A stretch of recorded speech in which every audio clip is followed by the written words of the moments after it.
एक ऐसी बिल्डिंग जिसकी खुद की पुलिस फोर्स, एक ऐसी बिल्डिंग जिसके अंदर सुरक्षा के बेइंतहा इंतजाम, एक ऐसी बिल्डिंग जो 24 घंटे निगरानी में रहती है, एक ऐसी बिल्डिंग जिसे दुनिया की सबसे सुरक्षित बिल्डिंग माना जाता है। तो क्या आप ऐसी बिल्डिंग के अंदर सेंध लगाने के बारे में सोच भी सकते हैं? बिल्कुल भी नहीं। आपका जवाब भी ना ही होगा, मेरा जवाब तो ऑब्वियसली ना ही है। बट ऐसा हुआ, और जिस तरीके से हुआ उस तरीके की वजह से ही मैं आज ये वीडियो बना रहा हूं। वरना मैं नॉर्मली क्राइम से रिलेटेड, हॉरर से रिलेटेड वीडियोस ही बनाता हूं, बट एक तरीका मुझे इतना ज्यादा हैरान कर देने वाला लगा कि हाँ, मुझे इसके ऊपर वीडियो बनानी चाहिए। मैंने इसके ऊपर डिटेल से जाना कि आखिर इसके अंदर क्या हुआ था। यकीन मानिए, आप इसको भी देखेंगे पूरा तो आप भी समझ जाएंगे कि क्या सच में ऐसा हो सकता है। बट आप भी जल्दी से लाइक बटन नाम के इस बिल्डिंग के अंदर अपनी सेंध लगा दीजिए। जल्दी से इसको चोरी वगैरह करके कहीं ले जाइए या फिर मेरे पास भेज दीजिए, मैं इसको संभाल कर रखूंगा। साथ ही सब्सक्राइब बटन के ऊपर भी क्लिक कर दें, कमेंट्स में पिक में लिख दें ताकि आने वाली वीडियो में मैं आप में से किसी को शाउट आउट दे दूं। Let's dive in. इस पूरी घटना को समझने के लिए हमें बेल्जियम के एंटवर्प शहर में जाना पड़ेगा, और यहीं पर खड़ी है ये एक बहुत ही बड़ी सी और बहुत ही ज्यादा सुरक्षित बिल्डिंग। बट जिस चौराहे के ऊपर ये बिल्डिंग आज भी खड़ी हुई है, इसी चौराहे के ऊपर जितनी भी और सारी बिल्डिंग्स हैं, इन सारी बिल्डिंग्स के अंदर डायमंड्स का ही सारा काम किया जाता है। और ये माना जाता है कि दुनिया में 85% डायमंड्स इन्हीं बिल्डिंग से या तो बेचे जाते हैं या फिर तराशे जाते हैं। मतलब कि दुनिया में 85% डायमंड्स इन्हीं बिल्डिंग से इधर उधर किए जाते हैं। ये तो आंकड़े हैं आज के टाइम के, बट सन 2000 के आसपास भी आंकड़े कुछ ऐसे ही हुआ करते थे। और इसी बिल्डिंग के टॉप फ्लोर पर जो रेजिडेंशियल एरिया बना हुआ था, उसी बिल्डिंग में सन 2000 के अंदर लियोनार्डो नोटरबटोलो नाम का एक बहुत ही कुख्यात चोर, उस टाइम का बेल्जियम का, उसने यहां पर एक कमरा किराए पर लिया और वो यहीं पर रहने लगा। एक्चुअल में लियोनार्डो अलग अलग देशों से थोड़े बहुत डायमंड्स चोरी कर करके अपने पास जमा करके इसी बिल्डिंग में रखने के लिए लेकर आया हुआ था। बट इस तरीके से तो वो अपना अकाउंट यहां पर बनवा नहीं सकता था। उसने अपनी पहचान बनाने के लिए पहले एक कमरा इस बिल्डिंग में ऊपर किराए पर लिया, अपना विश्वास जीतने के लिए नीचे वाले लोगों का, ताकि वो अपने द्वारा चुराए गए डायमंड्स को इस बिल्डिंग में लाकर सेफ रख सके। अब लियोनार्डो तो इस बिल्डिंग में टॉप फ्लोर पर रह रहा था, बट उसे यह बात अच्छे से पता थी कि इसी बिल्डिंग के बेसमेंट वाले इलाके में वो खुफिया सेफ, वो खुफिया तिजोरी बनाई गई है, जिसके अंदर दुनिया के सारे बड़े बड़े लोगों के बहुत सारे खजाने इसी तिजोरी के अंदर बंद हैं। बट उसको इसके अंदर कोई भी ज्यादा इंटरेस्ट नहीं था। उसको बस ये था कि हाँ, वो जो चुराए हुए डायमंड्स उसके पास हैं वो थोड़े सेफ रहें, क्योंकि उसको पता है कि आज नहीं तो कल पुलिस उसको जरूर उठाएगी। अगर उसके पास से सामान की बरामदगी हो गई तो ऑब्वियसली उसको सजा भी होगी, हाथ से सारा सामान भी जाएगा। उसको ये अंदाजा था कि उसके सारे सामान की जिम्मेदारी यही खुफिया तिजोरी ही ले सकती है। यहां पर रहते हुए लियोनार्डो को कुछ महीनों का टाइम बीत चुका था, अभी भी उसका सारा सामान उसी के पास मौजूद था। वो किसी तरीके से जुगाड़ लगाना चाह रहा था कि वो अपना सारा सामान नीचे इस बिल्डिंग में जमा करवा दे, बट उसको कोई जुगाड़ मिला नहीं। तो उसने एक और आइडिया सोचा कि क्यों ना वो इन बिल्डिंग वालों को, जो भी इसको मैनेज करते हैं, उसको अपने द्वारा चुराए गए सारे डायमंड्स बेच दे, तो ऑब्वियसली उसको पैसा मिल जाएगा और वो पैसा लेके कहीं बाहर भाग जाएगा, जिंदगी आराम से कटेगी। बट यहां सिर्फ एक ये दिक्कत थी कि वो इन सारे डायमंड्स का बिल कैसे देगा, उनको कैसे बताएगा कि ये डायमंड्स उसके पास कैसे आए, कहां से उसने खरीदे, इनको बेचने वाला कौन था। उसके पास कोई भी प्रूफ मौजूद नहीं थे। बट इसी वजह से उसको बहुत ज्यादा टाइम लग रहा था इन सब चीजों को बेचने का। अब सन 2001 की गर्मियों का टाइम आ चुका था। तभी यहां पर रहते हुए उसके पास एक लेटर आया, और उस लेटर के अंदर एक आदमी ने, एक अननोन आदमी ने उसको एक जगह पर, एक होटल के अंदर मिलने के लिए बुलाया। अब ये लेटर किसका था उसको भी नहीं पता, ये लेटर क्यों भेजा गया था उसको, ये भी उसको नहीं पता। जस्ट उसके अंदर लिखा हुआ था कि लियोनार्डो, पास ही के एक होटल में मुझसे इस टाइम पर आकर मिलो। अब लियोनार्डो क्योंकि वहां अकेला रह रहा था, उसको कुछ खास काम धंधा था नहीं, तो उसने जस्ट अपने ऑफिस को वो लॉक किया, ऑफिस से बाहर निकला, शाम होते होते पास ही के उस होटल में पहुंचा जो उस एड्रेस के अंदर लिखा हुआ था कि यहां पर आकर उसे मिलना है। एग्जैक्टली शाम के 5:30 बजे के आसपास वो उस होटल में पहुंच चुका था, और उसी होटल के उस कमरे में वेट करते हुए तभी दरवाजा खटका। उसने जाकर दरवाजा खोला, सामने एक बहुत ही अजीब सा आदमी, एक बहुत ही बुजुर्ग टाइप का आदमी उसके सामने खड़ा हुआ था, और लियोनार्डो ने उस आदमी को अपने कमरे के अंदर लिया, कमरे का दरवाजा अंदर से लॉक किया। अब दोनों जाकर अंदर इस होटल में आपस में बातचीत कर रहे थे।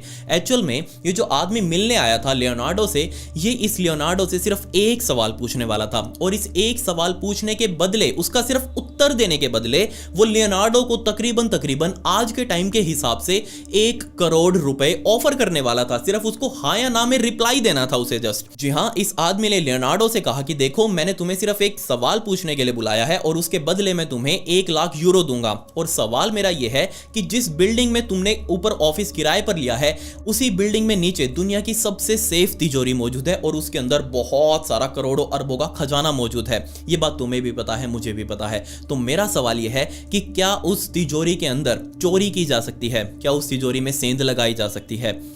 अब इससे पहले कि लियोनार्डो अपना जवाब देता, अब क्योंकि जवाब यहाँ कोई हलवा तो था नहीं कि इसी तरीके से वो नो बोल देगा और वो उसको पैसे दे देगा, नहीं, उसको इस चीज के लिए प्रूव भी करना था कि वो इसका जवाब हाँ देगा तो क्यों देगा, ना देगा तो भी क्यों देगा। उसने कहा उस आदमी से, उस अननोन आदमी से कि देखो मुझे आपको इस चीज का जवाब देने के लिए थोड़ा टाइम चाहिए है, मैं आपको मेरा जवाब मेरे प्रूफ्स के साथ दूंगा। उस आदमी ने कहा ठीक है, तुम अपना टाइम आराम से लो और मुझे जवाब दे देना इस चीज का। दोनों की बातचीत यहीं पर खत्म हो चुकी थी, दोनों बाहर निकले। उस आदमी ने अपना नाम भी लियोनार्डो को नहीं बताया, बट वो लियोनार्डो के बारे में सब कुछ जानता था। वो आदमी जस्ट अपनी गाड़ी जो वो लेकर आया था उसके अंदर बैठकर कहीं चला गया। लियोनार्डो को नहीं पता कि आखिर वो कहां गया, बस वो लियोनार्डो को जाते जाते यही बोलकर गया था कि जब भी तुम्हारा रिप्लाई रेडी हो तुम मेरी वेट करना, मैं तुम्हें 1 हफ्ते बाद दोबारा से मिलने के लिए बुलाऊंगा। लियोनार्डो ने कहा ओके, मैं वेट करूंगा। अब क्योंकि यहां पर बात पूरे 1 लाख यूरोज की थी, उस टाइम पर भी 1 लाख यूरोज बहुत ज्यादा थे, आज भी 1 लाख यूरो बहुत ज्यादा है। अब ऑब्वियसली ये 1 लाख यूरोज लियोनार्डो को चाहिए थे, तो उसने एक पूरा तरीका अपनाया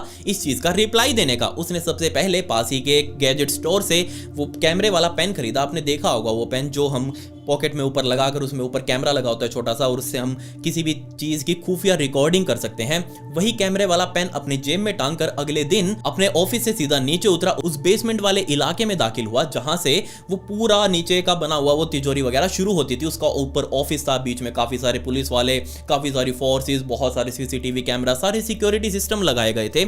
उसमें ऊपर उनका रिसेप्शन बना हुआ था। उस रिसेप्शन तक जाकर वो पूछने लगा कि देखो मुझे मेरा सामान यहां पर रखना है, और इससे पहले कि मैं अपना सामान यहां पर रखूं उससे पहले मुझे इस बिल्डिंग की सिक्योरिटी को देखना है कि कैसी सिक्योरिटी है। अब रिसेप्शन वाले ने एक अपने दूसरे कलीग को बुलाया और कहा कि जाओ इनको पूरी बिल्डिंग का जायजा दिलवाओ कि आखिर यहां कितनी ज्यादा सुरक्षा है। यहां कोई परिंदा भी पर नहीं मार सकता, परिंदा तो दूर की बात, कोई चींटी भी नहीं घुस सकती, इतनी ज्यादा सेफ है हमारी तिजोरी। यहां पर कुछ भी गलत होना लगभग नामुमकिन है। तो यहां पर लियोनार्डो उस कलीग के साथ गया, दोनों जाकर सीधा एक लिफ्ट में चढ़े और वो लिफ्ट सीधा दूसरे नीचे की तरफ दूसरे फ्लोर पर जाने वाली थी। मतलब कि ग्राउंड फ्लोर, उससे नीचे एक और फ्लोर, उससे नीचे भी एक और फ्लोर। जैसे ये दोनों इस लिफ्ट में चढ़े वो लिफ्ट नीचे की तरफ जाना शुरू हुई। नीचे जाते जाते पहले लिफ्ट पहले फ्लोर के ऊपर रुकी, मतलब कि अभी बीच में रुकी, और बीच में खुलते ही लिफ्ट का दरवाजा 3 पुलिस वालों ने इन दोनों को बाहर बुलाया, मतलब ये लिफ्ट से बाहर बुलाया। इनकी अच्छे से जांच करी कि क्या ये कोई अजीब चीज तो अपने साथ नहीं ले रहे हैं। तो उस टाइम पर उनको कुछ भी अजीब चीज नहीं लगी, कोई हथियार उनके पास मौजूद नहीं था,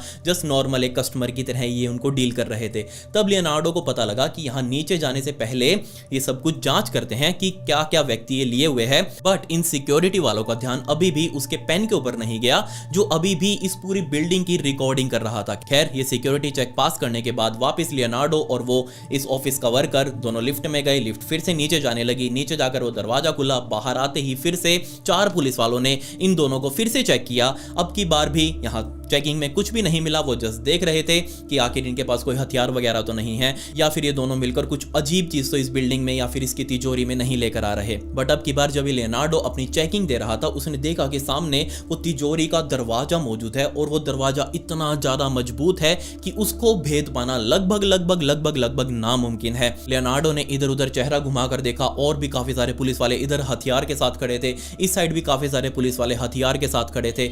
लगभग अब यहाँ लियोनार्डो समझ चुका था कि यहां पर चोरी करना बेवकूफी होगी, उसके बारे में सोचना भी बेवकूफी होगी। लियोनार्डो ने अपना प्लान बदला, जस्ट वो उस बिल्डिंग का पूरा जायजा लेकर अपने पेन में वो स्पाई कैम में रिकॉर्डिंग करके वापस उस लिफ्ट में चढ़ा। उसको पसंद आया, उसने जाकर ऊपर वापस रिसेप्शन पर बोला कि हाँ मुझे आपकी सिक्योरिटी काफ़ी ज़्यादा पसंद आई है, मैं अपने वैल्यूएबल्स जो भी मेरे पास हैं वो मैं तुम्हारी सिक्योरिटी में ला कर रखूंगा जल्दी ही, चलिए मैं अभी जाता हूँ, जल्दी ही तुमसे मिलूंगा। ये कहकर लियोनार्डो उससे बाहर निकला, सीधा अपने ऑफिस में गया और वापस लेटर आने का इंतजार करने लगा उसी अननोन मैन का, क्योंकि अब उसे रिप्लाई देना था और उसके बदले 1 लाख यूरोज उसको मिलने वाले थे। और अब तकरीबन 4 दिनों का टाइम बीत चुका था। 4 दिनों बाद फिर से लियोनार्डो के नाम पर एक लेटर आया, और उस लेटर में फिर से एक अलग होटल के अंदर उस अननोन आदमी ने लियोनार्डो को मिलने के लिए बुलाया। शाम के तकरीबन 6 बजे के आसपास लियोनार्डो फिर से अपने ऑफिस से तैयार होकर वापस उसी होटल में जाने के लिए निकला। उस होटल में पहुंचकर उस कमरे में गया जहां पर उसकी पहले से ही बुकिंग की जा चुकी थी। थोड़ी देर वेट करने के बाद फिर से वो अननोन आदमी दरवाजा खटखटाया। उसने जैसे दरवाजा खोला, लियोनार्डो ने सामने वो अननोन आदमी खड़ा था। दोनों ने आपस में हाय हेलो करी। अंदर आकर लियोनार्डो से उस अननोन आदमी ने पूछा कि क्या तुम्हारे पास मेरे सवाल का जवाब है या नहीं? लियोनार्डो ने कहा बिल्कुल है, कोई दिक्कत नहीं है, और मैं मेरे सवाल का आपको प्रूफ के साथ जवाब दूंगा। ये पेन पकड़ो, इसके अंदर रिकॉर्डिंग है, ये रिकॉर्डिंग जाकर देख लेना। और रही बात आपके सवाल के जवाब की, तो उसका जवाब है no, multiply by no raise to power 10 into infinity. इतना बड़ा नो उसने बोल दिया कि नहीं, किसी भी हालत में उस सेफ के अंदर चोरी हो ही नहीं सकती। अगर आप चोरी करने की सोच भी रहे हो तो आप पहले तो अपनी मेंटालिटी से मारे जाओगे, और दूसरा वहां से बच गए तो ये जो अंदर इतनी सारी सिक्योरिटी है उनसे मारे जाओगे। यहां पर उस आदमी को उसने ना बोला, जस्ट ना बोलकर उस आदमी ने 1 लाख यूरोज लियोनार्डो को दिए। लियोनार्डो को अपना इनाम मिल चुका था। लियोनार्डो अपने कमरे से बाहर निकला, सीधा अपने ऑफिस में गया और $1 लाख की खुशी में उसने दारू पीनी शुरू कर दी। अब लियोनार्डो के पास क्योंकि खाली टाइम था, तो लियोनार्डो ने नीचे बने हुए पूरी बिल्डिंग का अच्छे से समझना शुरू कर दिया उसको कि आखिर ये क्या बीमारी है, ये इतनी ज्यादा सिक्योर कैसे है। उसने बार बार नीचे आना जाना रखा अपना कि हाँ वो फिर से देखना चाहता है, वो अंदर से देखना चाहता है। तो अब तक उसको ये समझ आ चुका था कि यहाँ पर बहुत सारे पुलिस वाले अलग से काम करते हैं, इस पूरी बिल्डिंग की अलग से सिक्योरिटी फोर्स है। और इसी पूरे जायजे में लियोनार्डो को ये चीज समझ आ चुकी थी कि ना सिर्फ यहाँ पर बहुत सारे पुलिस वाले हैं, इसके अलावा बहुत सारे सीसीटीवी कैमरास, बहुत सारे थर्मल सेंसर्स, बहुत सारे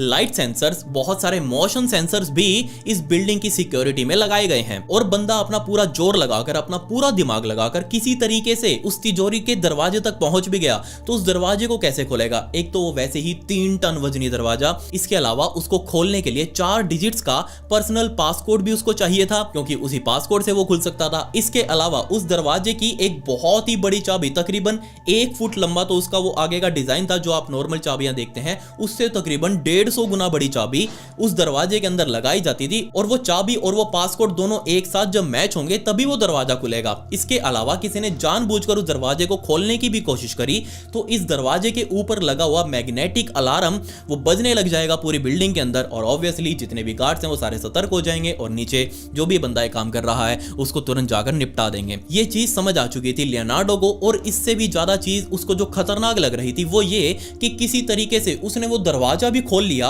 और वो अंदर भी पहुंच गया। अंदर हजारों ऐसे लॉकर्स बने हुए हैं, बट हर एक लॉकर को एक अलग ताली से खोला जाता है। उस ताली के अलावा भी अलग पासकोड है उसका, जिसके अंदर कोई भी वो वर्ड्स हो सकते थे, 4 वर्ड्स, यानी कि 99991111 कुछ भी हो सकता था। अब वो सारी चीजें लियोनार्डो को पता करनी थी। ऑब्वियसली यहाँ लियोनार्डो ने हार मान ली कि नहीं, यहाँ पर वो अपनी हाथ की सफाई नहीं दिखा सकता। लियोनार्डो को अब इस बिल्डिंग के बारे में अच्छी खासी जानकारी हो चुकी थी, बट 6 महीनों का टाइम बीत चुका था। अभी तक भी लियोनार्डो के पास अपना सारा वो माल मौजूद था जो उसने चुराया हुआ था अलग अलग जगह से, वो अभी भी उस सेफ के अंदर नहीं रख पाया था। लेकिन 6 महीनों बाद उसके पास फिर से एक और लेटर आया उसी आदमी द्वारा जिसने उसे 1 लाख यूरो उस टाइम पर दिए थे हाँ या ना करने के। उस लेटर के अंदर लिखा हुआ था कि मुझे तुमसे दोबारा मिलना है, बट अब की बार किसी होटल में नहीं, इस शहर से दूर जंगलों में एक वेयर हाउस बना हुआ है, कबाड़ खाना ही आप उसे कह सकते हैं, लावारिसा। वहां कोई नहीं आता जाता, अजीब सी जगह है वो। वहां पर वो वेयर हाउस बना हुआ है, उसी के अंदर आकर तुम मुझसे आज शाम को 6 बजे मिलो। अब आप सोच कर देखिए, एक आदमी आपसे पहले होटल्स के अंदर मिले, 5 स्टार होटल्स के अंदर मिले, आपको हाँ या ना करने के 1 लाख यूरो यानी कि 1 करोड़ रुपए दे, तो क्या आप उसी व्यक्ति से दोबारा एक अजीब सी जगह जंगली इलाके में कोई लावारिसा वेयर हाउस पड़ा हुआ है, गोडाउन पड़ा हुआ है, उस जगह पर मिलने जाएंगे? अब आपका तो पता नहीं, मैं तो ऐसे कभी नहीं जाऊंगा।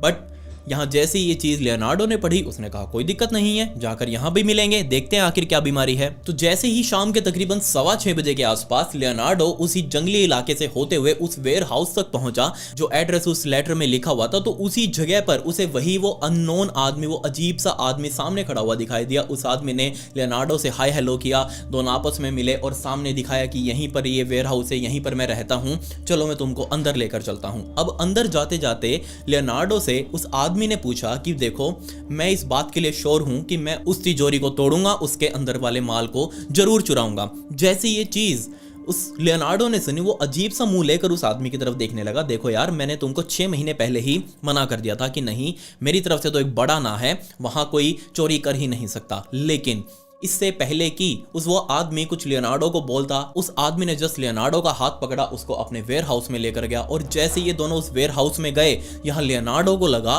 कि वो तो उसी बिल्डिंग में आ गया है, उसी तिजोरी वाली बिल्डिंग में आ गया है जिस बिल्डिंग में ऊपर उसका ऑफिस बना हुआ है। जी हाँ, ये जो आदमी था, ये अजीब सा आदमी, इस आदमी ने इस पूरे वेयर हाउस के अंदर बिल्कुल उस तिजोरी की रेप्लिका, छोटी से छोटी निशानियों का यहाँ ध्यान रखा गया, छोटी से छोटी बारीकियों का ध्यान रखा गया। जो जो चीज उस तिजोरी को बनाने में लगाई गई थी, 2 फ्लोर की वो तिजोरी बनाई गई थी, नीचे बेसमेंट में लिफ्ट लगाई गई थी, अलग अलग जगह security cameras, infrared cameras, thermal cameras, laser cameras, वो सारा कुछ जो लगाया गया था, यहां पर भी एग्जैक्टली ऐसा ही कुछ इस आदमी ने यहां पर बना रखा था। जैसे ये चीज लियोनार्डो ने देखी, उसका माइंड हैरान कि ये क्या है, ये क्या चीज, इसने बवाल चीज दिखा दी मेरे को, तो मेरे को समझ नहीं आ रहा कि ये आखिर इसने बनाया कैसे। उस आदमी ने लियोनार्डो से पूछा कि अब बताओ, क्या तुम इस चीज में चोरी कर सकते हो? लियोनार्डो ने फिर से मना कर दिया कि नहीं, सवाल ही नहीं उठता, इस चीज के अंदर भी चोरी करना लगभग नामुमकिन है, क्योंकि ये तो उसी की रेप्लिका ही तो है। यहाँ कौन सा वो चीज बदले जाएंगी, यहाँ कौन सा सिक्योरिटी सिस्टम हल्का किया जाएगा। और जैसे ही ये आदमी लियोनार्डो को लिफ्ट के सहारे 2 फ्लोर नीचे लेकर गया, इन्हीं 2 फ्लोर पर अंदर तिजोरी के अंदर 3 और लोग मौजूद थे। जी हाँ, इटली के 3 सबसे बदनाम चोर। इन तीनों के नाम तो आपको एंड में पता लगेंगे, बट इन तीनों को जो फेमस नामों से जाना जाता था वो मैं आपको सबसे पहले बता देता हूँ। जी हाँ, इसमें सबसे पहला था द जीनियस, जो दुनिया में किसी भी अलार्म सेफ्टी सिस्टम को डिसेबल कर सकता था, वो भी अपनी माहिरता से, अपने हाथों की कलाकारी से। इसके अलावा दूसरा व्यक्ति वहां जो खड़ा था, उसका नाम था द मॉन्स्टर, जिसके बारे में कहा जाता है कि वो दुनिया में किसी भी ताले को तोड़ सकता है। इसके अलावा वो दुनिया में बड़े से बड़े इलेक्ट्रीशियंस जो काम नहीं कर पाते, वो आसानी से कर सकता है। इसके अलावा जो तीसरा व्यक्ति वहां खड़ा था, वो थोड़ा सा बूढ़ा सा था, बट उसे ये तीनों लोग द किंग ऑफ कीज के नाम से जानते थे। जी हाँ, नाम से आप समझ गए होंगे कि ये व्यक्ति दुनिया में किसी भी ताले को तोड़ने के लिए या फिर उसे खोलने के लिए उसकी चाबी बना सकता था। और ये लियोनार्डो को जैसे ही इस बूढ़े आदमी ने इन तीनों लोगों से मिलवाया, लियोनार्डो समझ चुका था कि हाँ, ये तो प्रोफेशनल्स हैं, ये इनको जानता है। इटली में भी जब लियोनार्डो ने चोरियां करी थी डायमंड की, तब इन तीनों का नाम भी उस चोरियों में आया था। और लियोनार्डो पहले से अब इनको क्योंकि जानता था, तो इन सब के साथ मिलकर अब प्लान बनाने वाला था ये बूढ़ा आदमी। जैसे ही ये लियोनार्डो इनके साथ मिला, लियोनार्डो का नाम द स्पीडी रखा गया। इन चारों के निकनेम सेट हो चुके थे, बट ये सिर्फ निकनेम से तो काम नहीं चलने वाला था। यहाँ पर उस आदमी ने लियोनार्डो से पूछा कि तुमने उस बिल्डिंग के अंदर क्या क्या देखा। अब लियोनार्डो इससे पहले अपना कुछ रिप्लाई देता, उसने जस्ट पूछा कि आपने इस पूरी बिल्डिंग की रेप्लिका कैसे बनाई, आपको कैसे पता कि इतनी बारीक से वो बिल्डिंग बनाई गई है? मैंने तो जस्ट आपको एक वीडियो ही ला कर दी थी, तो क्या आपने उस वीडियो को ही देखकर ये पूरी बिल्डिंग तैयार की है? उस बूढ़े आदमी ने साफ मना कर दिया। उसने कहा कि नहीं, मैं तो इस बिल्डिंग के पीछे बहुत सालों से पड़ा हुआ हूं उसकी रेप्लिका तैयार करने में, और तुम जैसे लोगों को ढूंढ रहा हूं। उस बूढ़े आदमी ने लियोनार्डो को बताया कि तुमने इस बिल्डिंग को जितना देखा है, उससे कहीं ज्यादा मैं इस बिल्डिंग को अंदर और बाहर से अच्छे से देख चुका हूं, और तुमने इसको देखते वक्त 2 चीजें बहुत बहुत ज्यादा मिस कर दी। जी हाँ, पहली ये कि जितने भी सिक्योरिटी सिस्टम तुमको दिखाए गए हैं, बेशक वो सिक्योरिटी किसी सिस्टम है, बट जितना ज्यादा तुमको डराया गया है, उतना ज्यादा तुम्हें डरने की जरूरत नहीं है। दूसरी बात, ये सारा कुछ सिर्फ दिखाने के लिए है, सिर्फ और सिर्फ दिखाने के लिए। हम अगर इससे डरेंगे तो हम कभी भी इस चीज में सफल ही नहीं हो पाएंगे। सिर्फ हमें हमारी मेहनत चाहिए है, और इस मेहनत के बदले हमें मोटा इनाम मिलेगा। उसने बताया लियोनार्डो को कि तुम बहुत सारी पुलिस फोर्स देखकर डर गए होगे कि यहाँ पर तो ये आदमी है, हाथों में हथियार टांग कर रखा इन्होंने, और कभी भी किसी को शूट कर देंगे। ऐसा नहीं है। वीक डेज के अंदर वो शाम को 6 बजे तक यहाँ पर तैयार रहते हैं, बट वीकेंड, शनिवार और रविवार को तो वो यहाँ पर होते ही नहीं। ये पूरी बिल्डिंग खाली होती है सिर्फ सिक्योरिटी सिस्टम के हवाले। उस टाइम पर तुम्हारे पास पूरे 2 दिन होंगे इस बिल्डिंग के अंदर दाखिल होने के लिए, यहां से माल उड़ाने के लिए। जैसे ये चीज लियोनार्डो ने समझी, अरे हाँ, ये तो बहुत अच्छी बात बताई आपने मुझे, ये कुछ अब करना पड़ेगा इसका। इसके बाद उस बूढ़े आदमी के लीडरशिप में इन चारों लोगों ने, जिनके निकनेम्स मैंने आपको बताए, इन चारों लोगों ने, इंक्लूडिंग लियोनार्डो, इन चारों ने इस रेप्लिका के अंदर, जो ये जंगली इलाके में बनाई गई थी, इस रेप्लिका के अंदर इतनी भयंकर प्रैक्टिस करनी शुरू करी। ना सिर्फ दिनों तक, हफ्तों तक, महीनों तक, बल्कि साल तक उन्होंने इस रेप्लिका के अंदर चोरी करने की इतनी भयंकर प्रैक्टिस करी कि वो अब इसके अंदर महारत हासिल कर चुके थे। और अब फाइनली उन सब ने मिलकर डिसाइड किया कि ये रेप्लिका को छोड़कर अब उनको असली चोरी करनी है, उसी बिल्डिंग के अंदर 15 फरवरी 2003 के दिन को। बट 15 तारीख शनिवार के दिन अंजाम देने से पहले हमें 14 तारीख को ही एक बार उस बिल्डिंग के अंदर दाखिल होना पड़ेगा। हमें कुछ वहां पर जरूरी एडजस्टमेंट्स करने हैं हमारे हिसाब से। तो लियोनार्डो ने पूछा कि बताइए क्या करना है। उस बूढ़े आदमी ने कहा कि लियोनार्डो तुम ही एक ये मैं बोतल दे रहा हूँ हेयर स्प्रे की, जो हम बालों में लगाते हैं स्प्रे, वो वैक्स वाला स्प्रे, उसी हेयर स्प्रे की बोतल को अपने साथ लेकर जाना है। और जैसे ही तुम इस तिजोरी के अंदर दाखिल होगे तुम्हें एक पर्टिकुलरली जगह पर ये स्प्रे छिड़कना है, बस छिड़कना है और बाहर आ जाना है, तुम्हारा काम खत्म। लियोनार्डो ने कहा कोई दिक्कत नहीं है, हो जाएगा। अब आप कहेंगे कि ये बीमारी क्यों, तो इसका जवाब आपको बहुत जल्दी मिलेगा। अब क्योंकि इनका प्लान पूरा रेडी था, तिजोरी के अंदर एडजस्टमेंट की जा चुकी थी, अब फाइनली ये सब बहुत ज्यादा रिलैक्स थे। ये चारों अपने उस जंगली इलाके से बाहर निकले, गाड़ी में बैठकर इस तिजोरी के पास ही बने एक रेस्टोरेंट के अंदर 14 तारीख की रात को ही खाना पीना खाने के लिए पहुंचे। अब क्योंकि ये चारों के चारों ही इटालियन थे तो इनको खाना पीना बहुत ज्यादा पसंद था, और वो भी इटली के रेस्टोरेंट्स का। जी हाँ, इटालियन रेस्टोरेंट्स के अंदर जाकर इन्होंने अलग अलग तरीके के इटालियन ब्रेड्स वगैरह, इटालियन सैंडविचेस, सलामी सैंडविचेस, ये सारा कुछ वहां पर खाया और मजे किए। अब 15 तारीख आ चुकी थी। अब 15 तारीख की रात को ही इन सभी को इस बिल्डिंग के अंदर दाखिल होना था अपने पूरे प्लान को अंजाम देने के लिए, जिसकी तैयारी वो पिछले बहुत लंबे टाइम से करते आ रहे हैं। जी हाँ, ये चारों के चारों लोग अब रेडी थे घुसने के लिए इस डायमंड सेंटर के अंदर। बट डायमंड सेंटर के अंदर घुसने से पहले इनको पता था कि इसके बाहर बहुत बड़े बड़े ताले हैं, बाहर से भी निगरानी रखी जाती है, काफी सारे सीसीटीवी कैमरास आसपास की बिल्डिंग्स में लगे हुए हैं जो क्लियर तौर पर इस बिल्डिंग के ऊपर अपनी निगरानी रखते हैं। तो इस बिल्डिंग के अंदर वो इस तरीके से तो नहीं जा सकते। अब द किंग ऑफ कीज उसने कहा कि क्यों ना हम साइड वाली बिल्डिंग में पहले चढ़ते हैं जो इसके साथ टच करती है, उस बिल्डिंग के टेरिस पर जाते हैं, उसकी छत पर जाते हैं और तब हम इस डायमंड सेंटर की छत पर आ जाएंगे। ये बहुत बड़ी आइडिया है। तो ये चारों सीधा किंग ऑफ कीज आगे आगे चलता गया। बराबर वाली बिल्डिंग जो कि उस टाइम पर खाली पड़ी हुई थी, उस बिल्डिंग का उसने ताला तोड़ा और ये चारों के चारों लोग सीढ़ियां चढ़ते हुए सीधा ऊपर वाले फ्लोर पर गए। साइड में ही अब डायमंड सेंटर की छत लगी हुई थी, लेकिन इनको पता था कि इस डायमंड सेंटर की छत के ऊपर अगर कोई भी कबूतर से बड़ी चीज आ जाती है और वो मोशन करती है, हिलती डुलती है, तो यहां पर लगे हुए इंफ्रारेड सेंसर्स उसको डिटेक्ट कर लेंगे और बहुत तेज अलार्म बजने लग जाएगा। लेकिन अब आप सोच कर देखिए, ये चारों लोग तो कबूतर से बड़े थे, कबूतर से छोटे होकर या फिर झुक झुक कर तो नीचे से जा नहीं सकते क्योंकि कोई फायदा ही नहीं है, वो डिटेक्ट कर लेंगे सेंसर्स। इस चीज का उन्होंने बहुत ही तगड़ा इलाज निकाला, बहुत ही सस्ता। वो अपने साथ थर्मोकोल की शीट्स लेकर आए थे और उसमें से द जीनियस आगे आगे निकला, जिसको कोई भी सिक्योरिटी अलार्म उसको डिसेबल करने की महारत हासिल है। वो अपने साथ अपने आगे बहुत ही बड़ी एक थर्मोकोल की शीट ले लेकर सीधा उस डायमंड सेंटर वाली छत पर कूदा। अब क्योंकि आपको भी पता होगा कि थर्मोकोल एक हीट इंसुलेटर है, उसके अंदर से हीट पास आउट नहीं हो सकती, इसीलिए जो इंफ्रारेड सेंसर्स आगे लगे हुए थे उन्होंने डिटेक्ट ही नहीं किया कि सामने से कहीं हीट में बदलाव आ रहा है। और इसी चीज का फायदा उठाते उठाते अकेला द जीनियस सीधा अपने हाथ में एक बहुत ही बड़ी थर्मोकोल की शीट लेकर उस छत पर कूदा। उस शीट को धीरे से पकड़ते हुए धीरे धीरे चलते हुए इंफ्रारेड सेंसर के पास गया और वो शीट जस्ट उस इंफ्रारेड सेंसर के ऊपर जाकर रख दी। अब क्योंकि सामने कोई हीट में बदलाव हुआ ही नहीं, सामने कोई डिटेक्शन हुई ही नहीं सेंसर्स को, तो ऑब्वियसली वहां सायरन बजने ही नहीं थे। और इसी का फायदा उठाते हुए उन्होंने उस सेंसर को भी ढक दिया। अब तीनों बाकी जो बचे हुए लोग थे जो साइड वाली छत पे खड़े थे, ये आराम से कूदते हुए इस छत के ऊपर आ सकते थे। अब ये तीनों लोग भी कूदे, द जीनियस भी आगे आगे चला, उसने जाकर सबसे पहले ऊपर वाली जो छत का दरवाजा था उसका लॉक तोड़ा।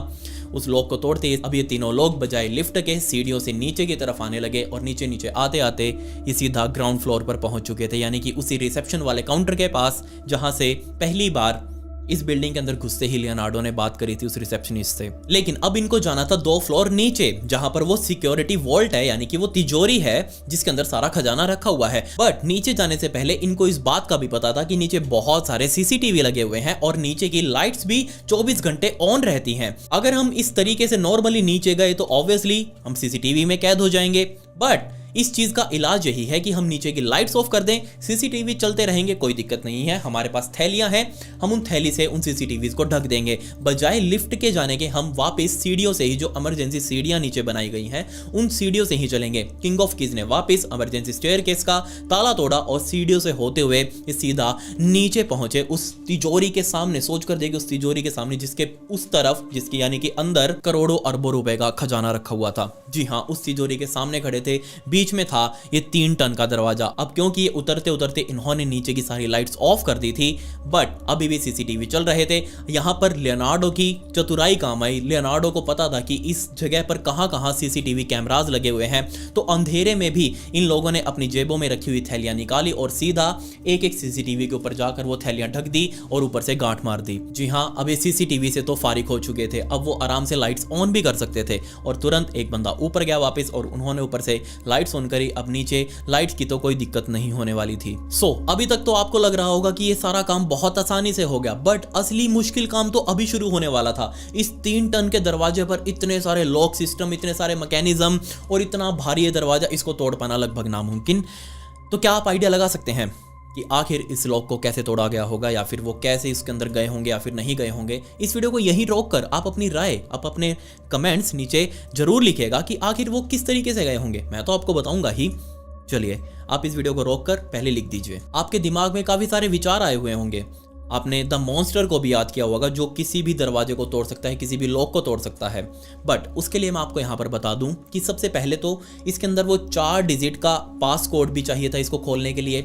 1 फुट लंबी 1 फुट चौड़ी वो चाबी भी चाहिए थी, बहुत बड़ी वो मॉन्स्टर जैसी चाबी जिससे वो ताला खुलता। जब ये दोनों चीज मिलेंगी तब ये दरवाजा खुलेगा। इसके अलावा इस दरवाजे पर मैग्नेटिक सिक्योरिटी अलार्म भी लगाया गया था। मतलब इस दरवाजे को अगर जोर जबरदस्ती से खोला जाएगा तो मैग्नेटिक अलार्म बज जाएगा। इसके अलावा इसी दरवाजे के ऊपर साइस्मिक अलार्म भी लगाया गया था। मतलब अगर इस दरवाजे के ऊपर बहुत ज्यादा तोड़फोड़ की गई या फिर इसको ठोकने की कोशिश की गई या फिर इसको हिलाया गया तो भी वो अलार्म बज जाएगा। तो इसके अलावा तो फिर एक ही तरीका बचता है, वही पुराना तरीका जिससे आज तक ये सारी तिजोरियां टूटती आई हैं। जी हाँ, याद होगा आपको कि एक दिन पहले लियोनार्डो इसी तिजोरी के अंदर आया था।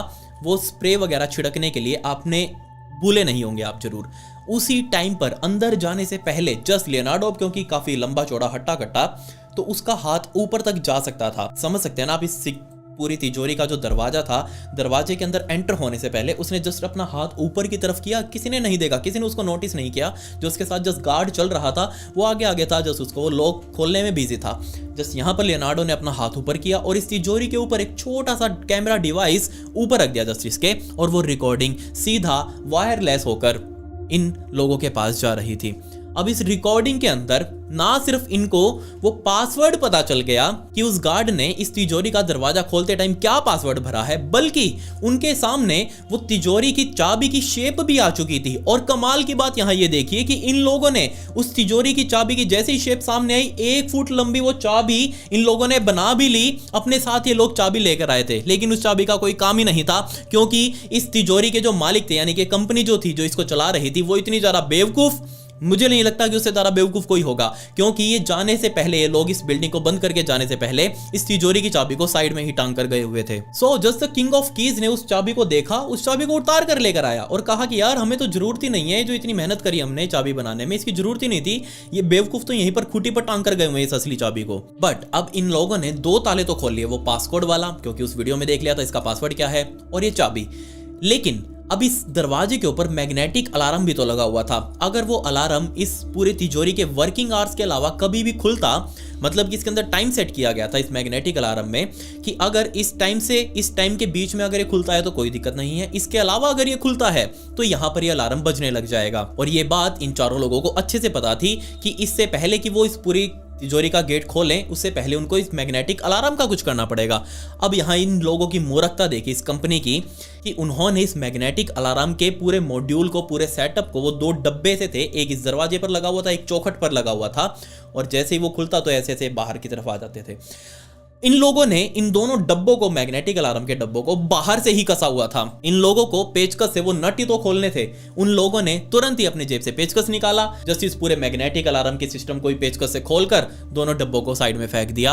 अब ये लोग प्रॉपर तरीके से रेडी थे इस तिजोरी के अंदर जाने के। जी हाँ, सबसे पहले इन चारों लोगों ने मिलकर धीरे से उस 3 टन के दरवाजे को खोला। अब सामने अंदर लाइट जल रही थी, बट इन लोगों को पता था कि अंदर heat sensors, motion sensors, infrared sensor, CCTV सब कुछ लगे हुए हैं, उनसे भी इन लोगों को अभी बचना है। अब उस लाइट सेंसर का जुगाड़ करने के लिए अंदर जाने से पहले जस्ट उसके जो बटन थे पावर वाले, वो अंदर घुसते ही, जैसे हमारे कमरों में होता है, अंदर घुसते ही साइड वाली दीवार पे बटन्स होते हैं सारे, तो हम उनसे पूरे कमरे की लाइट ऑन ऑफ कर लेते हैं। तो ऐसा ही कुछ सिस्टम यहां भी बनाया गया था। लाइट सेंसर की जो लाइट्स थी वो अंदर घुसते ही राइट साइड में दीवार पर ही उसके बटन्स लगे हुए थे, तो जस्ट इन्होंने अंदर जाए बिना ही अंदर हाथ डाला जस्ट और सारे बटन ऑफ कर दिए। वो लाइट सेंसर वाला तो झमेला ही खत्म हो गया। यहां पर अब लाइट सेंसर की तो दिक्कत नहीं थी, बट अभी भी दो सेंसर्स मौजूद थे, हीट सेंसर और मोशन सेंसर। जी हाँ, ये सेंसर कुछ ऐसे थे कि अंदर कोई भी गर्म चीज, अब हमारा शरीर क्योंकि गर्म होता है तो अंदर कोई भी गर्म चीज जाएगी तो ये सेंसर्स बजने लगेंगे, ये ट्रिगर हो जाएंगे। लेकिन लियोनार्डो ने एक बहुत ही इंपॉर्टेंट चीज उस आदमी को बताई थी कि वहां लगे हुए हीट और मोशन सेंसर्स एक ही यूनिट हैं। मतलब कि अगर हम अंदर जाकर सांस लेंगे, हमारा टेम्परेचर जब अंदर जाएगा और सांस लेंगे हम, तभी वो अलार्म बजेंगे। और याद करिए, कल यानी कि 14 तारीख को लियोनार्डो आया था अपने साथ वो हेयर स्प्रे लेकर। एक्चुअल में उसने हीट सेंसर के ऊपर जो कोने में लगा हुआ था और वो पूरे कमरे की हीट को सेंस कर रहा था, उस कोने में लगे हुए हीट सेंसर के ऊपर वो हेयर स्प्रे मार दिया, जिससे उस रूम का टेम्परेचर एक दिन के अंदर नॉर्मल हो गया। मतलब कि अब आप जस्ट सोच कर देखिए, अंदर लगे हुए हीट सेंसर के ऊपर वो स्प्रे की यानी कि वैक्स की वो परत चढ़ चुकी थी। अब उसको समझ ही नहीं आ रहा था कि आखिर इस रूम का टेम्परेचर है क्या, उसको कोई आइडिया नहीं था सेंसर को। बट मोशन सेंसर तो अभी चल रहा था। लेकिन अब मैंने आपको बताया कि हीट और मोशन सेंसर एक ही यूनिट थे। जब हीट सेंसर को भी लगेगा कि हाँ अंदर कोई हीट आई है, जब मोशन सेंसर को भी लगेगा कि हाँ अंदर कोई हलचल हुई है, तभी तो दोनों बजेंगे। अगर एक भी इनमें से कोई डिटेक्ट नहीं कर पाया, या तो हीट वाला ना डिटेक्ट करे या फिर मोशन वाला डिटेक्ट ना करे, तो वो दोनों नहीं बजेंगे। अब क्योंकि हीट वाले के ऊपर पहले ही वो स्प्रे छिड़का जा चुका था, हीट तो डिटेक्ट होने ही नहीं वाली थी। ये चारों लोग छाती चौड़ी करके सीधा अंदर घुसे और कोई भी अलार्म नहीं बजा। लेकिन अंदर अब क्योंकि अंधेरा था वो लाइट ऑन नहीं कर सकते थे। बट इन लोगों ने इतनी भयंकर प्रैक्टिस करी थी कि इन लोगों को पता था कि अंदर क्या क्या चीज कहां कहां लगी हुई है, क्योंकि उन्होंने रेप्लिका के अंदर सारा कुछ वो नोटिस किया हुआ था। इन लोगों को पता था कि अंदर जाते ही दरवाजे से खड़े होकर 12 स्टेप्स आगे की तरफ चलना है और आगे की तरफ जाएंगे, और अगर हम हमारे हाथ ऊपर करेंगे तो हमारे हाथों पर पूरे के पूरे जितने भी सेंसर्स लगे हुए हैं इन सारों का पैनल आ जाएगा। हमें जस्ट उस पैनल को निकालना है, उसकी तारें काटनी है, उसके बाद हम इस सारी तिजोरी की लाइट्स वगैरह ऑन करके आराम से कर सकते हैं अपना काम जो यहाँ पर करने आए हैं। एग्जैक्टली इन लोगों ने यही किया। जस्ट उस दरवाजे पर खड़े होकर 12 स्टेप वो अंदर चले। अंदर जाकर अंधेरे में ही इन लोगों ने अपने हाथ ऊपर किए। हाथ ऊपर करते ही इनमें से 2 लोगों के हाथों में वो पैनल लग चुका था।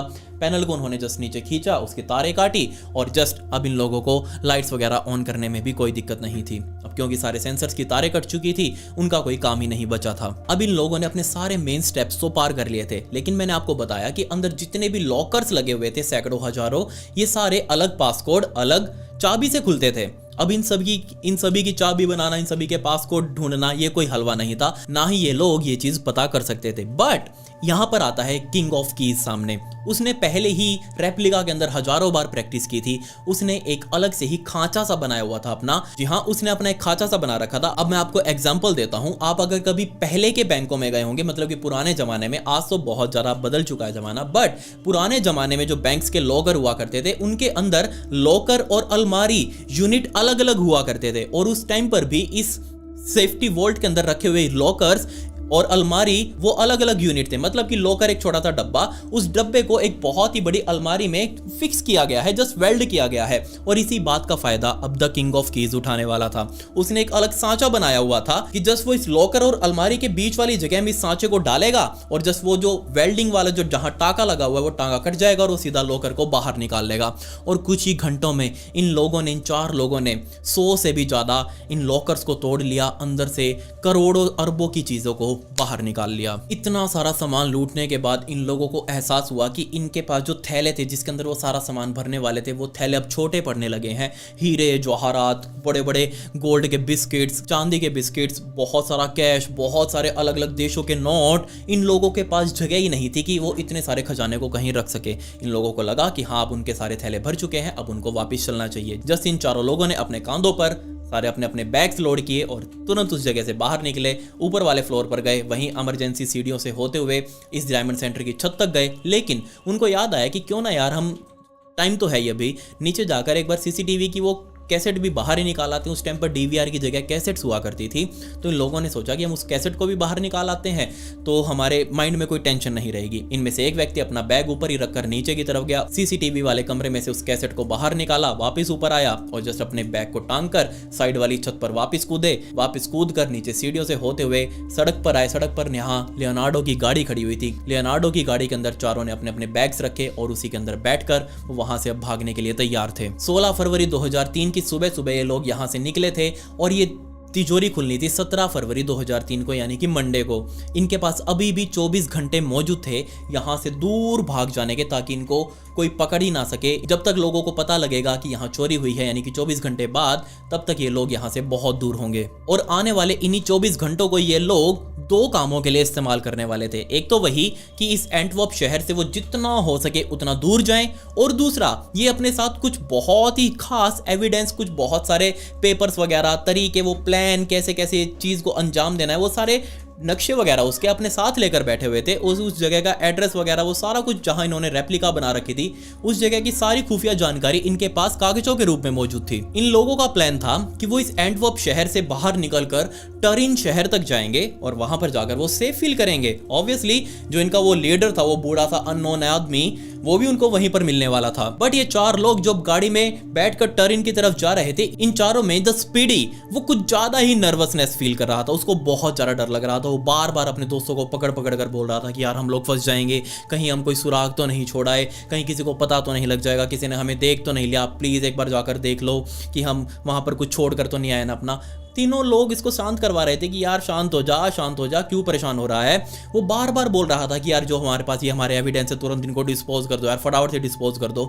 अब इन लोगों का प्लान था कि वो अपने सारे एविडेंस टरिन जाकर ही डिस्पोज करेंगे जंगलों में। बट अब क्योंकि स्पीडी इतना ज्यादा नर्वस हो रहा था, तो इन चारों ने प्लान बनाया कि क्यों ना हम बीच में आने वाले ब्रसल्स के ही जंगलों में इन सारे एविडेंस को नष्ट कर दें, वहीं पर जाकर जला दें। प्लान बहुत अच्छा था, स्पीडी को भी पसंद आया। तो बजाय ब्रसल्स के साइड से निकलने के, इन लोगों ने ब्रसल्स के जंगलों में गाड़ी घुसाई और गाड़ी वहीं बीच में रोककर अपने सारे एविडेंस को बाहर निकाला। जितने भी वो कागज वगैरह थे, वो सारे नक्शे वगैरह थे, उनके ऊपर उनका सारे फोटोज वगैरह, नाम वगैरह सब कुछ लिखा हुआ था। वो सारी चीजें इन्होंने निकाल कर एक जगह इकट्ठा करनी शुरू कर दी। अब इसी पॉइंट पर आकर स्पीडी ने फिर से हक दिया। जी हाँ, स्पीडी इतना ज्यादा ये अपने आप से परेशान हो चुका था, उसको बार बार लग रहा था कि हम फंस जाएंगे, हम मारे जाएंगे। लेकिन इसी चीज में यहां उसने गलती कर दी। वो जस्ट अपने वाले एविडेंस को बजाय जलाने के, उसने सोचा कि क्यों ना मैं इनको दूर लेकर कहीं खुद अकेला भाग जाऊं और उनको अच्छे से डिस्पोज करके आऊं। उसने जस्ट अपने वाले एविडेंस अलग से उठाए और उनको लेकर सीधा वहां से भागने लगा। इससे पहले कि बाकी 3 लोग उसे देख पाते, वो बहुत दूर तक जा चुका था। लेकिन जाते जाते उसके बैग की चेन खुली हुई थी और वो सारे के सारे पेपर्स उड़ उड़ कर अब जंगल की हवाओं में इधर उधर फैल चुके थे। जैसे ये चीज लियोनार्डो और उसके बाकी दोनों साथियों ने देखी, वो लोग समझ चुके थे कि ये बहुत ज्यादा लेट हो चुका है। अब तक हम इन सारे कागजों को वापस इकट्ठा नहीं कर सकते, हमारे पास टाइम बहुत कम है। अब क्योंकि हम जंगलों में हैं तो उन्होंने जरा टेंशन नहीं ली। जंगलों में है, कोई दिक्कत नहीं है, यहाँ पर लोग कभी कभी आते होंगे, जब तक आएंगे तब तक ये सारे कागज यहीं पर नष्ट हो चुके होंगे। जस्ट उन लोगों ने ये बात सोची और वो जाकर अपनी गाड़ी में अब बैठ चुके थे। बट इसी टाइम पर इन लोगों ने जो एकमात्र गलती करी थी अपने पूरे प्लान में, यही गलती इन सब के लिए बहुत भारी पड़ने वाली थी। इनको लग रहा था कि ये सारे कागज आने वाले 1 साल में, 2 साल में, क्या पता जब भी कोई व्यक्ति इस जंगल में आएगा तब उन लोगों के हाथ लगेंगे, तब तक तो ये नेचर में यानी कि प्रकृति में गल जाएंगे, खत्म हो जाएंगे। बट आने वाले सिर्फ 12 घंटों के अंदर ही ये सारे कागज जो उड़ उड़ कर इधर उधर गए थे, ये वहां रहने वाले लोकल लोगों के हाथों में लग चुके थे। और आने वाले 24 घंटों के अंदर एंटवर्प की पुलिस के हाथों में भी ये सारे कागज पहुंच चुके थे। अब वैसे तो कहूं किस्मती से, बट उन चारों के लिए बदकिस्मती से इन्हीं सभी डॉक्यूमेंट्स के अंदर उन सभी के नाम, पता वगैरह सब कुछ थे। जी हाँ, सबसे पहले एलियो डिनोरो AKA द जीनियस, दूसरा लियोनार्डो नोट्रोबोटोलो, उसका भी नाम अब पुलिस वालों को पता लग चुका था। इसके अलावा ये चीज तो चलो बाद की बातें, पुलिस वालों को ये चीजें ढूंढनी थी कि आखिर ये लोग हैं कौन, कहाँ गए थे, पुलिस वालों के लिए चीज नहीं थी बिल्कुल। इसके अलावा पुलिस वालों को वहां से इन सभी डॉक्यूमेंट्स के अंदर एक बिल मिला। जी हाँ, ये बिल कहीं और का नहीं बल्कि पिछली रात, यानी कि पिछले से पिछली 14 तारीख की रात को खाए गए उस रेस्टोरेंट में वो सैंडविचेस वगैरह, वो ब्रेड वगैरह जो इन्होंने इटालियन सैंडविच और इटालियन सलामी ब्रेड वगैरह खाए थे, जो उन सभी का वो बिल अपनी जेब में लेकर ये द स्पीडी घूम रहा था और इसने भागते भागते अपनी जेब से बिल भी फेंक दिया और वो बिल अब पुलिस वालों के हाथ लग चुका था। सोचकर देखे अब आप, ये अपने साथ आधी खाई हुई वो सलामी सैंडविच भी अपनी जेब में खालकर घूम रहा था। और ना सिर्फ घूम रहा था बल्कि उसने घूमते घूमते यानी कि भागते भागते यहाँ से अपने जेब से वो सैंडविच भी निकाल कर फेंक दी जो बिल के साथ ही लिपटी हुई थी। रेस्टोरेंट पर गई, वहां जाकर उनसे सीसीटीवी फुटेज मांगी और उस फुटेज के अंदर ये चारों लोग अब दिख रहे थे कि आखिर उन्होंने क्या क्या खाया था, कौन कौन ये चार लोग थे। और उसी फुटेज को देखते ही पुलिस वाले पहचान गए कि ये तो फिनोटो फर्डिनेंडो है, जी हाँ, AKA द मॉन्स्टर। इसके अलावा पुलिस वालों ने चौथे को भी पहचान लिया कि चौथा टवानो पिएट्रो है। अब चारों लोगों की पहचान पुलिस वालों के सामने थी। अब पुलिस वालों को जस्ट इस देश के अंदर या फिर मैं कहूँ इस शहर के आसपास ही इन चारों लोगों को ढूंढना था कि आखिर वो चारों है कहां पर जो इतनी बड़ी चोरी करके भागे हैं। सभी को पकड़ लिया गया सिर्फ किंग ऑफ कीज के अलावा। जी हाँ, किंग ऑफ कीज कभी पकड़ा नहीं गया। आज भी नहीं पता कि आखिर वो है कहां पर। ऑब्वियसली अपने साथ वो खजाना लेकर भागा था, तो हो सकता है वो किसी प्राइवेट आइलैंड पर आराम से किसी जकुजी में बैठकर नहा रहा हो, मजे ले रहा होगा अपनी जिंदगी के। खैर, बाकी तीनों को पकड़ लिया गया और उन तीनों को अब सजा के लिए भी लेके आया गया। बेशक इन लोगों ने इतना बड़ा क्राइम किया था, इतनी सूझबूझ से किया था कि कोर्ट को भी इन पे दया आ गई कि यार तुम इतना दिमाग कहीं अच्छे काम में लगा लेते तो आज सफल होते, इसीलिए उनको थोड़ी कम सजा दी गई। 5 सालों की द स्पीडी और द जीनियस को सजा सुनाई गई, बट वो इससे पहले ही जेल से बाहर निकल चुके थे। इसके अलावा लियोनार्डो को थोड़ी ज्यादा 10 सालों की सजा सुनाई गई। उसने जस्ट 4 साल ही इस जेल के अंदर काटे, उसके बाद उसको भी रिहा कर दिया गया। और इससे बड़ी कमाल की बात यह थी कि जितने भी लोग पकड़े गए थे पुलिस वालों को, इनके पास से पुलिस वालों को 1 भी रुपए का सामान बरामद नहीं हुआ जो ये लोग अपने साथ चोरी करके लेके गए थे। आज तक भी नहीं पता कि इन लोगों ने उस सामान को कहां ठिकाने लगाया, कहां बेचा, किसके पास गया, कुछ पता नहीं चल पाया कि आखिर वो सारा सामान है कहां पर। जस्ट इन्होंने सजा पूरी करी और अपना बाहर अपने मजे से जिंदगी काट रहे होंगे क्योंकि ये करोड़ों अरबों रुपए की चोरी करके भागे थे। इसके अलावा अब आपके माइंड में आ रहा होगा कि इन चारों के बारे में तो पुलिस वालों को पता लग गया, वो अननोन आदमी जिसकी वजह से सारा काम किया गया था, जो लीडर था इस पूरी चोरी का, वो कहाँ गया, उसको पुलिस वालों ने क्यों नहीं पकड़ा। तो एक्चुअल में शायद ऐसा कहा जाता है कि ऐसा कोई आदमी है ही नहीं। लियोनार्डो ने जस्ट ये फेक स्टोरी बनाई थी कि ऐसा कोई आदमी है, उस बूढ़े व्यक्ति ने उसको ऐसा कुछ कहा था, 1 लाख यूरो दिए थे। लोगों को लगता है कि वो अननोन आदमी खुद लियोनार्डो ही है, यही लीडर था इस पूरी चोरी का, इसी ने सारा अंजाम करवाया है। सच्चाई आज तक किसी को नहीं पता। खैर, जो जो चीज़ इसमें पता थी वो मैंने आपके सामने रखी। आप मुझे बताइए कि आपको ये इंजीनियस वे ऑफ रॉबरी कैसी लगी। मुझे नीचे कमेंट्स में आपकी राय जरूर चाहिए है। साथ ही अगर आपको इस चोरी से रिलेटेड कुछ असल फोटोज वगैरह देखनी हो तो मैं अपने इंस्टाग्राम के ब्रॉडकास्ट चैनल में आज रात को डालने वाला हूं, तो आप उसको जरूर ज्वाइन कर लें। नीचे डिस्क्रिप्शन में उसका लिंक दिया गया है, आपके हाथ से फॉलो बटन भी जरूर क्लिक हो जाना चाहिए। खैर, पिछली वीडियो का शाउट आउट मीना को and comment pick me to get a shout out in next video. मिलते हैं अगली वीडियो में। ये वीडियो देखने के लिए धन्यवाद।